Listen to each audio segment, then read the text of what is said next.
மேனகா. எழுதியவர் வடுவூர் கே. துரைசாமி ஐயங்கார். பாகம் 1. அதிகாரம் 15. கண்டதும் பொய், விண்டதும் பொய். 10வது அதிகாரத்தின் முடிவில் நைனா முகமது மரக்காயன் கட்டிலின் மீது படுத்திருந்த பெண்மணியை மேனகாவென்று நினைத்து அவளை புகழ்வதும், தனது மனைவியை தூற்றியும் அருகில் நெருங்கி அவளது முகத்தை வலுவாக திருப்ப, தன் மனைவி நூர்ஜகானே அவ்விதம் படுத்திருந்தவள் என்று அறிந்து திடுக்கிட்டு அச்சம் கொண்டு மயங்கி விழுந்து விட்டான் என்று சொல்லப்பட்டதல்லவா? நூர்ஜஹான் என்ற பெண்ணரசியின் அப்போதைய மனோநிலைமையை உள்ளவிதம் அறிந்து கூற யாரே வல்லவர்? மனிதர் முதல் விலங்கு, பறவை, புழு முதலிய இழிந்த ஜந்துக்கள் வரையிலுள்ள ஆன்மாக்கள் எல்லாம் எதை பொறுக்கினும் பொறுக்கும். ஆனால் அதன் ஜோடி அதன் கண்முன்னாகவே இன்னொன்றுடன் விபச்சாரம் செய்வதை மாத்திரம் பொறுத்து சும்மாவிற்க இயலாத காரியம் அல்லவா? அதனால் உண்டாகும் கோபமும் பகைமையும் மூர்க்கமும் அளவிறந்தனவாகும். உடனே குத்து, வெட்டு, கொலை முதலிய கொடிய செய்கைகள் உண்டாதல் நிச்சயம். அப்படியே தனது கணவனுடைய கண்ண கடூரமான சொற்களையும் செய்யத்தகாத செயலையும் அன்றிரவு ஆரம்பம் முதல் கேட்டும் கண்டும் இருந்த நூர்ஜகானின் மனதில் எழுந்த கோபமும் பொறாமையும் ஒரு சண்டமாருதத்திற்கு இணையாக இருந்ததென்று கூறுவதும் குன்ற கூறியதாகும். மேலும் என்ன நடக்குமோ பார்க்கலாம் என்று நினைத்து நினைத்து அவள் மிகவும் பாடுபட்டு தம் மனத்தின் நிலைமையை வெளியில் காட்டாமல் அடக்கி கொண்டிருந்தாள். அன்று நிகழ்ந்தவை யாவும் கனவோ அன்றி உண்மையோ என்று ஐயமுற்றாள். அதுகாரும் தன்னிடத்தில் பரம யோகியனைப் போலவும் நடித்து வந்த தனது கணவன் தன்னிடம் வரும்போதெல்லாம் கண்ணே என்றும் முத்தே என்றும் கொஞ்சி குலாவி, உன்னை ஒரு நொடி விடுத்தாலும் உயிர் வாழ்வேனா என்று சொல்லி வஞ்சித்து தன் மனதையும் காதலையும் ஒருங்கே கொள்ளை கொண்ட கணவன் தன் கண்ணெதிரில் அப்படி செய்ததை உண்மை என்று அவள் மனது எளிதில் நம்பவில்லை. அவளுக்கு யாவும் வியப்பையும் திகைப்பையும் கொடுத்தன. சித்த பிரம்மை கொண்டவளைப் போல உருட்டி உருட்டி விழித்தாள்.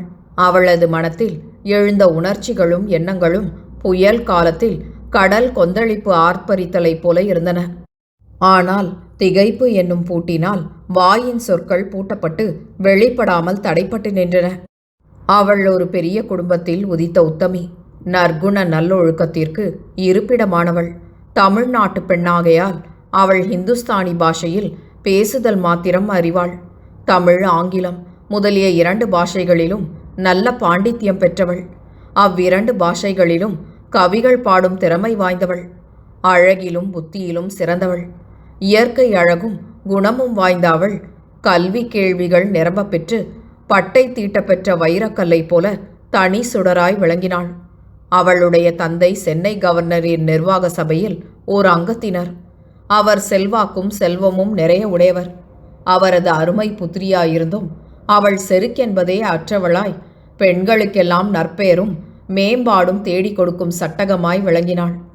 அவளது நடை உடை தோற்றம் யாவும் மிருது தன்மையையும் பொறுமையையுமே காட்டின. அவள் தமிழ் பாஷையிலுள்ள இதிகாச புராணங்கள், நீதி நூல்கள், சமய நூல்கள் முதலியவற்றை நன்றாக படித்தவள். ஆதலின் இந்துக்களின் சகோதர வாஞ்சையையும் மனமார்ந்த அன்பையும் கொண்டவள். பரிசுத்தமான பழக்க வழக்கங்களை உடையவள். கணவனிடம் பக்தியும் நம்பிக்கையும் நிரம்ப கொண்டவள். அவனே தனது உயிரென மதித்தவள்.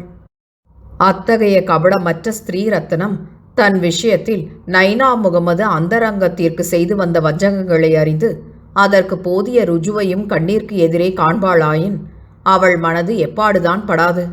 மாயாண்டி பிள்ளையின் கடிதங்களை கண்டபோது வராகசாமியின் மனம் எப்பாடுபட்டதோ, மேனகாவை பற்றி எவ்வகையான எண்ணங்களும் உணர்ச்சிகளும் கொண்டதோ அவற்றை காட்டினும் 10 மடங்கு அதிகரித்த அல்லலையும் ஆத்திரத்தையும் நூர்ஜகானது மனது பெற்றது. அவள் புருஷனாகவும் நைனா முகமது மனைவியாகவும் இருந்தால் தன் கண் முன்னே கண்ட விபச்சார நடத்தையின் பொருட்டு நைனா முகமதை கத்தியால் குத்தி சித்திரவதை செய்து கண்ட துண்டமாக்கியிருப்பாள்.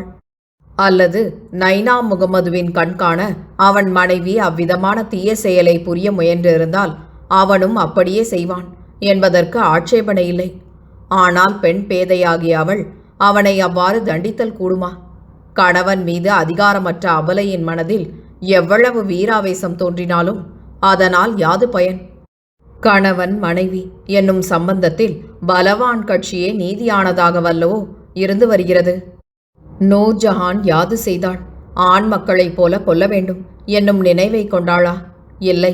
தனது ஆருயிர் கணவனது தேகம் தனக்கே உரிய பொருளாகி தன் கணவனது தேகம் அந்நிய மாதரால் தீண்டப்படுவதா என்னும் பொறாமை ஒன்றையே கொண்டாள்.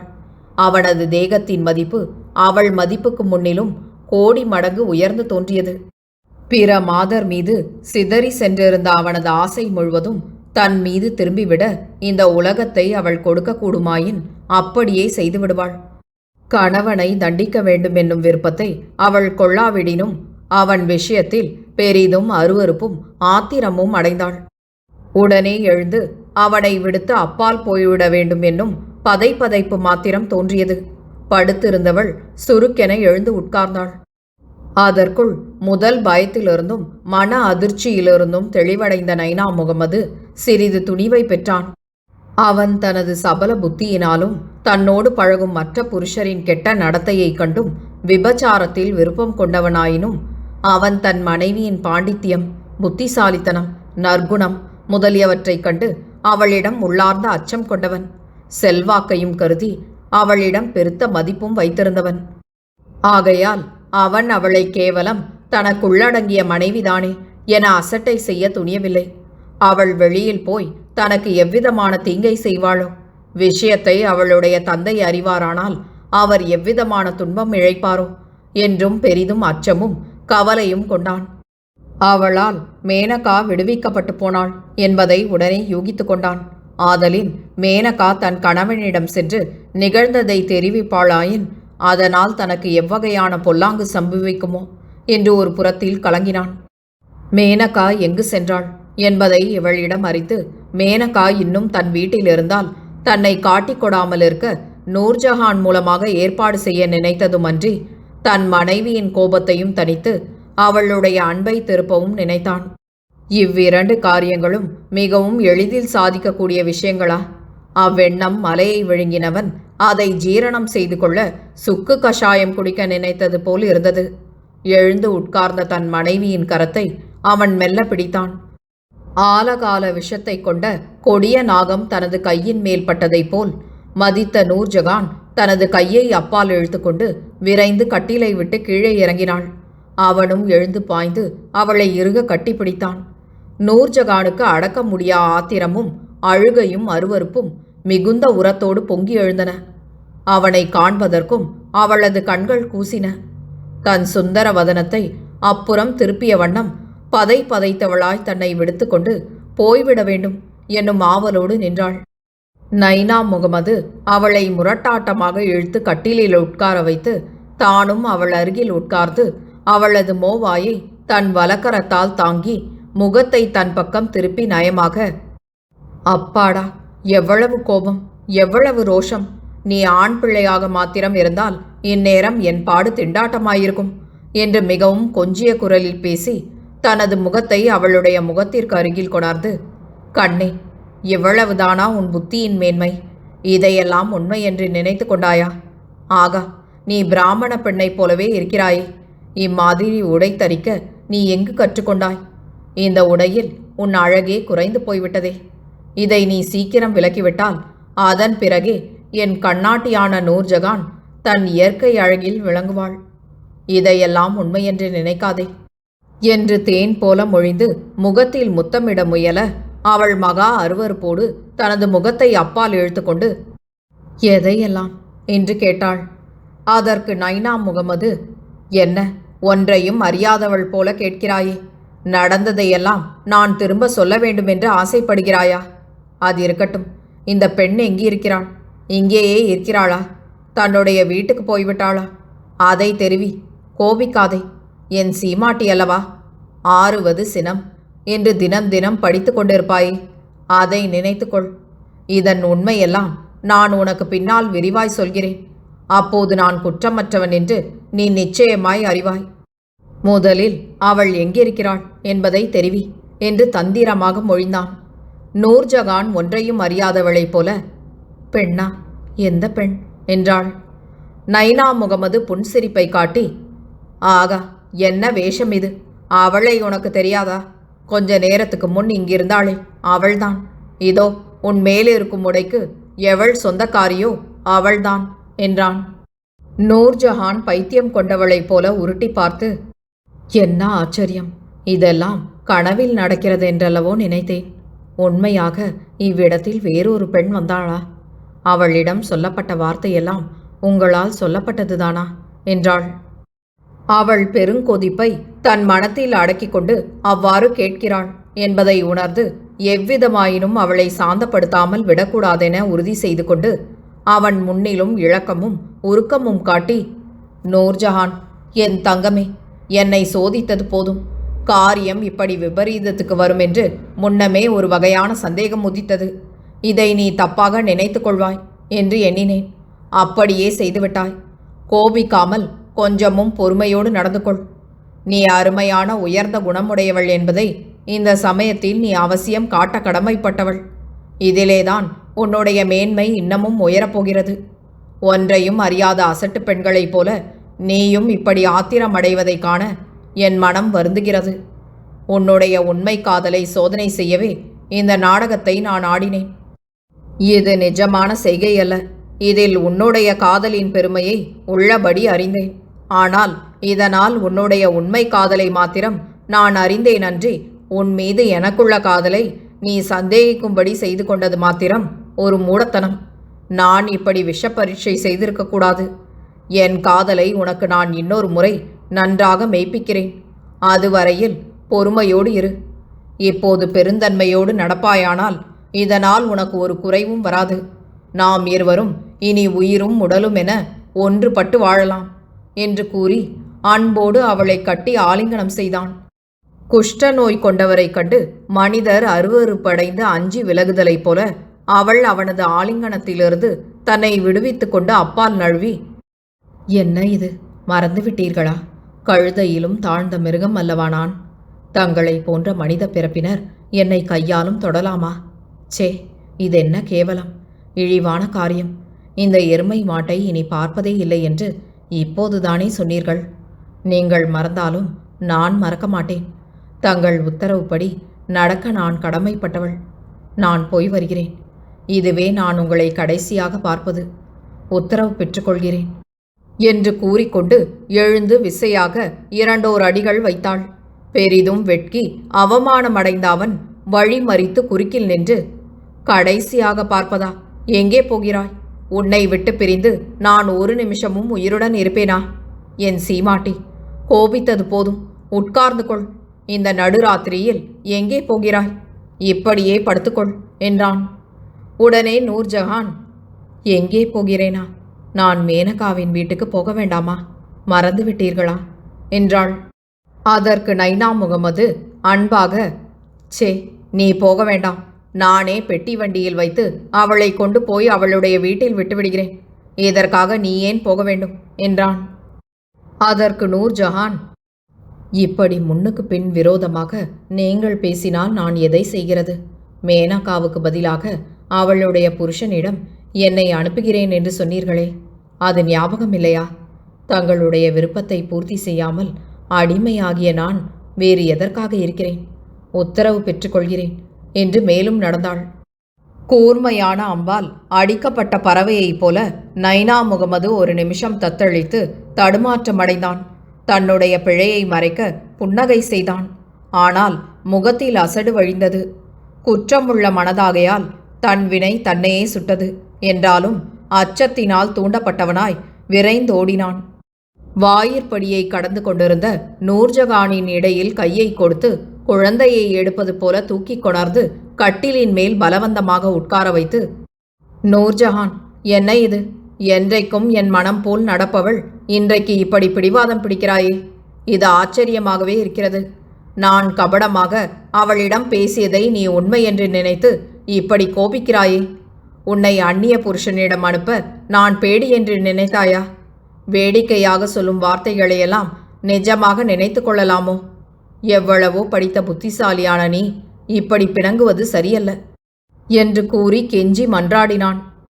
அதற்கு நூர்ஜஹான், இப்போதும் தங்களுடைய சொற்படிதான் செய்ய போகிறேன்.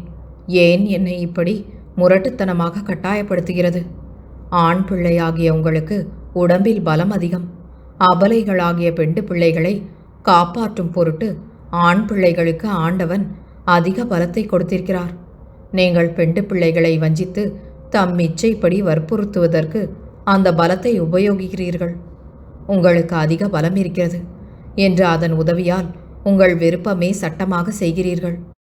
நீங்கள் எங்கள் கண்ணிற்கு எதிரே விபச்சாரம் செய்தாலும் நாங்கள் அதற்கு அனுசரணையாக இருந்து காதலராகிய உங்கள் இருவரையும் ஆசிர்வதிக்க வேண்டும். ஆனால் நாங்கள் மாத்திரம் மிகவும் பரிசுத்தமாக இருக்க வேண்டும். இது என்ன நியாயமோ தெரியவில்லை. இது வலுக்கட்டாயமான நியாயமன்றி மனிதருடைய பகுத்தறிவுக்கு கொஞ்சமும் பொருந்தாத நியாயம். அந்நிய புருஷனிடம் பொண்டாட்டியை அனுப்பும் பேடியானான் என்கிறீர்களே. நீங்கள் ஒவ்வொரு தினமும் ஒரு அந்நிய ஸ்திரீயை அபகரித்து வருவதாக சொன்னீர்களே. அவர்களுடைய புருஷர்கள் எல்லாம் பேடிகள் என்று நினைத்தீர்களா? நீங்கள் ஒருவரே உலகத்தில் பேடித்தனம் இல்லாதவர்கள் போலிருக்கிறது. அவர்களுடைய புருஷர் அறியாமல் திருட்டுத்தனமாக கொணர்ந்து துணையற்ற இடத்தில் வைத்துக்கொண்டு பெண்களை வற்புறுத்துவது சூரத்தனம் போலிருக்கிறது. அவர்களுடைய புருஷர்கள்தான் பேடிகளாயிற்றே. அவர்களுக்கு முன்னால் நேரில் போய் இந்த காரியத்தை ஏன் செய்யக்கூடாது?